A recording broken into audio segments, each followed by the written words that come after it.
ડીસા તાલુકાના ધુવા ગામમાં કોઈ ફટાકડાની ફેક્ટરીમાં 18 લોકો મૃત્યુ પામ્યા એ સમાચાર જાણીને ઘણું દુઃખ થયું અને આજે અહીંયા આવા સમાચાર મળ્યા એટલે હું બર્થડે ઉજવવાનો નથી અને જે લોકો મૃત્યુ પામ્યા છે એને ભગવાન એમની આત્માની શાંતિ આપે અને જે ઇજાગ્રસ્ત થયા છે એ જલ્દી સાજા થઈ જાય એવી ભગવાન માતાજીને પ્રાર્થના કરીએ અને બીજું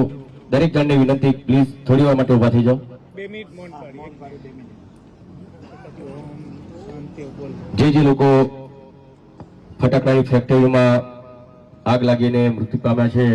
એમના માટે આપણે 2 મિનિટ માટે મૌન પાડીશું.